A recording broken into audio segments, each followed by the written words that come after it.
Unique معلومات میں آپ کا خیر مقدم ہے۔ آج کی بات بالکل آپ کے سامنے عام لفظوں میں کرنا چاہوں گا کہ ہم سب یہ مانتے ہیں کہ رمضان اللہ کا مہینہ ہے۔ جب یہ مانتے ہیں کہ رمضان اللہ کا مہینہ ہے تو ہمیں کس طرح سے اس کا احترام کرنا چاہیے۔ میں آپ کو ایک عام مثال دینا چاہوں گا کہ جس طرح سے ہم یہ جانتے ہیں کہ اللہ کا گھر مسجد ہے تو ہم اس کا احترام کرتے ہیں۔ احترام کا مطلب یہ نہیں کہ ہم اس کے سامنے ہاتھ باندھ کر کھڑے ہوتے ہیں۔ احترام کا مطلب یہ نہیں کہ ہم اسے مالا پہناتے ہیں۔ احترام کا مطلب یہ نہیں کہ ہم اسے دعوت دیتے ہیں، بلکہ احترام کا مطلب یہ ہے کہ جو اللہ کا حکم ہے اس کے مطابق ہم اس میں عمل کرتے ہیں۔ میرے بزرگوں دوستو، جس طرح ہم مانتے ہیں کہ مسجد اللہ کا گھر ہے، اس میں صرف اور صرف عبادت کرنی چاہیے، تو جب ہم مسجد میں جاتے ہیں تو صرف اور صرف عبادت کرتے ہیں، نمازیں پڑھتے ہیں اور تلاوتیں کرتے ہیں، تسبیح و تحلیل کرتے ہیں۔ غور کریں کہ جب مسجد کو ہم اللہ کا گھر مانتے ہیں تو اس میں ہم کوئی گناہ نہیں کرتے، اس میں کوئی ایسا کام نہ کرتے ہیں جس سے کوئی گناہ ہو، اس میں کوئی ایسا کام نہیں کرتے ہیں جس سے روکا گیا ہے۔ جب مسجد کا احترام ہم اس لیے کر رہے ہیں کہ وہ اللہ کا گھر ہے، وہاں صرف اور صرف ہمیں عبادت کرنی چاہیے۔ مسجد میں ہم جھوٹ نہیں بولتے، مسجد میں ہم شراب نہیں پیتے، مسجد میں اور بھی اسی طرح سے ہم کوئی گناہ نہیں کرتے، کیونکہ ہم یہ جانتے ہیں کہ یہ اللہ کا گھر ہے۔ تو غور کریں کہ اللہ کے گھر کے ہونے کی وجہ سے ہم اس کا احترام کرتے ہیں اور وہاں کوئی بھی گناہ نہیں کرتے۔ تو غور کریں کہ رمضان بھی اللہ کا مہینہ ہے، تو کیا اس مہینے میں ہمیں گناہ کرنا چاہیے؟ کیا اس مہینے میں ہمیں جوا کھیلنا چاہیے؟ کیا اس مہینے میں ہمیں شراب پینا چاہیے؟ کیا اس مہینے میں ہمیں جھوٹ بولنا چاہیے؟ کیا اسی طرح سے اور بھی جو ہم گناہ کرتے ہیں کیا اس مہینے میں کرنے چاہیے؟ تو میرے بزرگوں دوستوں، اگر آپ سمجھ رہے ہوں گے، اگر آپ کو یہ مثال سمجھ میں آ رہا ہوگا کہ اللہ کے گھر کی اتنی قدر کرتے ہیں کہ یہ اللہ کا گھر ہے، مسجد اللہ کا گھر ہے، تو ہم یہاں کوئی گناہ نہ کریں، تو سوچئے جو رمضان اللہ کا مہینہ ہے تو کیا ہمیں اس مہینے میں ہمیں گناہ کے بارے میں سوچنا بھی چاہیے؟ تو میرے بزرگوں دوستوں غور کریں، اور میں بتا دوں ایک واقعے کے ذریعے میں عام مثال دے کر آپ کو بتانا چاہوں گا کہ ایک کنارے پہ ایک بوڑھا آدمی کچھ کھا رہا تھا۔ چند نوجوان اسے کھاتا ہوا دیکھ کر اس کے قریب گئے اور پوچھا کہ چچا کیا آپ روزہ نہیں رکھتے ہیں؟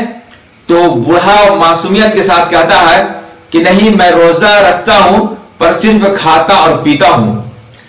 تو اس نے یہ کہا کہ کیسے روزہ رکھتے ہیں؟ تو اس بوڑھے شخص نے جواب دیا کہ میں جھوٹ نہیں بولتا ہوں، میں شراب نہیں پیتا ہوں، میں غیبت نہیں کرتا ہوں، میں چوری نہیں کرتا ہوں، میں کسی کو تکلیف نہیں پہنچاتا ہوں، میں اسی طرح سے کوئی ایسا کام نہیں کرتا ہوں جس سے اسلام نے روکا ہے، لیکن صرف کھاتا ہوں اور پیتا ہوں۔ اتنا کہنے کے بعد اس بوڑھے شخص نے ان نوجوانوں سے پوچھا کہ کیا آپ بھی روزہ رکھتے ہیں؟ یہ سن کر تمام نوجوانوں کے سر جھک جاتے ہیں۔ اس میں سے ایک نوجوان یہ جواب دیتا ہے کہ نہیں، میں روزہ نہیں رکھتا ہوں، میں صرف کھاتا نہیں ہوں، پیتا نہیں ہوں۔ تو آپ غور کریں کہ اس کے پیچھے کتنی ساری باتیں پوشیدہ ہیں کہ جب ہم روزہ رکھتے ہیں اور صرف پیٹ کا روزہ رکھتے ہیں، ہم کھاتے پیتے نہیں ہیں، لیکن تمام وہ کام کرتے ہیں جس سے روزے میں رکنے کا حکم دیا گیا ہے، جس سے باز رہنے کا حکم دیا گیا ہے۔ میرے بزرگوں دوستوں، غور کرنے کا مقام ہے کہ جب ہم عبادت کرتے ہیں تو ہمارا کیا تصور ہوتا ہے؟ نماز کی حالت میں ہم کوئی گناہ نہیں کرتے ہیں، نماز کی حالت میں ہم جھوٹ نہیں بولتے ہیں۔ حالت تو یہ ہے کہ نماز کی حالت میں ہم نگاہ اٹھا کر کے بھی نہیں دیکھتے ہیں۔ اسی طرح آپ دوسری عبادت کو دیکھیں کہ جب ہم حج کرتے ہیں، جب ہم عمرہ کرتے ہیں، تو اس حالت میں ہم کوئی گناہ نہیں کرتے ہیں، ہم جھوٹ نہیں بولتے ہیں، چغلی نہیں کرتے ہیں، غیبت نہیں کرتے ہیں، اور بھی کوئی ایسا کام نہیں کرتے ہیں جو کرنا گناہ ہو۔ تو غور کریں کہ روزہ رکھنا بھی عبادت ہے، لیکن ہم ایک طرف عبادت کر رہے ہیں، ایک طرف ہم روزے سے ہیں، پھر بھی ہم جھوٹ بول رہے ہیں، ایک طرف عبادت کر رہے ہیں، پھر بھی ہماری نگاہیں باز نہیں آ رہی ہیں، ہم روزہ رکھے ہوئے ہیں، پھر بھی ہماری زبان کنٹرول نہیں ہو رہی ہے، ہم روزہ رکھے ہوئے ہیں، پھر بھی ہم چغلی کر رہے ہیں، ہم روزہ سے ہیں، پھر بھی ہم گناہ کر رہے ہیں، ہم روزہ سے ہیں، پھر بھی وہ تمام کام کر رہے ہیں جس سے باز رہنے کا حکم دیا گیا ہے۔ میرے بزرگوں دوستوں، غور کریں، یہ کیسا روزہ؟ کیا صرف روزہ اس لیے ہے کہ آپ صرف پیٹ کو تکلیف دیں، صرف آپ بھوکے پیاسے رہیں؟ روزہ کا حکم اس لیے دیا گیا تاکہ ہم روزے کے ذریعے متقی اور پرہیزگار ہو جائیں۔ تو متقی پرہیزگار صرف بھوکا رہنے کا نام نہیں ہے، متقی اور پرہیزگاری صرف ہمیں پیاسے رہنے کا نام نہیں ہے، بلکہ متقی اور پرہیزگاری کا مطلب تو یہ ہے کہ ہمیں اپنی آنکھوں کو بھی کنٹرول کرنا پڑے گا, ہمیں اپنی زبانوں کو بھی کنٹرول کرنا پڑے گا, ہمیں اپنے کانوں پہ بھی کنٹرول کرنا پڑے گا. لیکن آج کیا ہے کہ ہم روزے سے رہتے ہیں پھر بھی ہم فلمیں دیکھ رہے ہیں, ہم روزے سے ہیں پھر بھی ہم گانے سن رہے ہیں, ہم روزے سے ہیں پھر بھی گالیاں دے رہے ہیں, ہم روزے سے ہیں پھر بھی جھوٹ بول رہے ہیں, ہم روزے سے ہیں پھر بھی اپنے ہاتھوں سے دوسرے کو تکلیف پہنچا رہے ہیں, ہم روزے سے ہیں پھر بھی اپنے قدم کو ایسی جگہ لے جا رہے ہیں جہاں جانا گناہ ہے. تو سوچے کہ ہمیں کس چیز کا روزہ رکھ رہے ہیں, سوچے کہ ہم کیسا روزہ رکھ رہے ہیں. کیا صرف بھوک اور پیاس کا نام روزہ ہے؟ میرے بزرگوں دوستوں, روزہ کا اصل جو مقصد ہے وہ ہے آپ کو متقی اور پرہیزگار بنانا. اگر آپ روزہ رکھ کر کے آپ جھوٹ بول رہے ہیں, اگر آپ روزہ رکھ کر کے آپ گانے سن رہے ہیں, اگر آپ روزہ رکھ کر کے آپ فلمیں دیکھ رہے ہیں, اگر آپ روزہ رکھ کر کے اور بھی اپنے ہاتھوں سے دوسرے کو تکلیف پہنچا رہے ہیں, اگر آپ روزہ رکھ کر کے اپنے قدموں پہ کنٹرول نہیں کر رہے ہیں, تو سوچیے کہ روزہ کا کیا فائدہ ہو رہا ہے. کیا ایسے روزے سے آپ متقی اور پرہیزگار ہو سکتے ہیں؟ میرے بزرگوں دوستوں, آخری بات میں کیا کہ آپ سے رخصت ہونا چاہوں گا کہ یہ رمضان کا مقدس مہینہ ہمارے درمیان سے گزر رہا ہے. سوچیں کہ ہمیں اس کا کس قدر سے احترام کرنا چاہیے.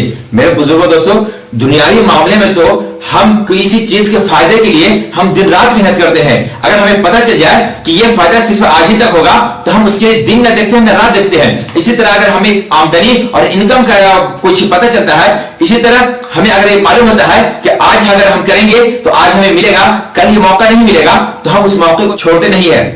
جیسا کہ آپ دیکھیں کہ رمضان کے آخر دنوں میں ٹیلر لوگ رات بھر جگ کر کے کپڑا سلتے ہیں, دکاندار رات بھر دکانیں کھلے رہتے ہیں. انہیں یہ معلوم ہوتا ہے کہ یہ آخری دنوں میں ہم زیادہ بکری کر سکتے ہیں. ٹیلر یہ سوچتے ہیں ہم زیادہ سلائی کر کے زیادہ پیسہ کما سکتے ہیں. اسی طرح پھل والے رات بھر دکان کھول کر سوچتے ہیں میں زیادہ کما لوں گا, یہ لگن کا وقت ہے, یہ موسم ہے, ہم زیادہ کما سکتے ہیں. میرے بزرگوں دوستوں, جب وہ اس وقت دنیا کے معاملے میں ہم رات بھر جاگتے ہیں کہ یہ موقع دوبارہ میسر نہیں آئے گا, یہ ہمارے لیے آفر ہے, یہ ہمارے لیے سنہرا موقع ہے, تو سوچے کیا رمضان ہمارے لیے دوبارہ ملے گا؟ کیا ایسی راتیں ہمارے دوبارہ میسر آئے گی؟ کیا یہ رمضان جو 2020 کا گزر رہا ہے یہ پھر سے واپس آئے گا؟ میرے بزرگوں دوستوں, ہرگز واپس نہیں آئے گا, بلکہ ہمیں ایسی راتوں میں چاہیے کہ ہم سوچیں کہ یہ رمضان جو گزر رہا ہے یہ واپس نہیں آئے گا. یہ سنہرا موقع ہے جہاں ہم اور دنوں میں عبادت کیا کرتے تھے تو ہمیں 10 نیکیاں ملتی تھی, اس میں 70 گنا نیکیاں ملتی ہے. اسی طرح اور دنوں میں ہم جو صدقات و خیرات کیا کرتے تھے, اگر اس کا ثواب ایک حصہ ملا کرتا تھا تو یہ رمضان کے مقدس مہینے میں 70 گنا بڑھا دیا جاتا ہے. تو میرے بزرگوں دوستوں, یہ ہمارے لیے آفر ہے, سنہرا موقع ہے کہ ہم رمضان کے مقدس مہینے میں روزہ رکھ کر, نماز پڑھ کر, تراویح ادا کر کے, صدقات و خیرات کر کے ہم زیادہ ثواب کما سکتے ہیں. جس طرح سے زیادہ فائدہ کمانے کے لیے لوگ رات اور دن نہیں دیکھتے ہیں, اسی طرح ہمیں چاہیے کہ رمضان میں ہم دن میں بھی عبادت کریں, ہم رات میں بھی عبادت کریں. میرے بزرگوں دوستوں, اگر ہم ان باتوں پہ عمل کریں گے تو انشاءاللہ یہ رمضان ہمارے لیے زیادہ فائدہ مند ثابت ہو سکتا ہے, اور ہم دنیا میں بھی سکون حاصل کر سکتے ہیں اور آخرت میں بھی کامیابی حاصل کر سکتے ہیں. بس اللہ رب سے دعا ہے کہ اس رمضان کے صدقے میں ہمیں اپنے تمام رحمتوں سے نواز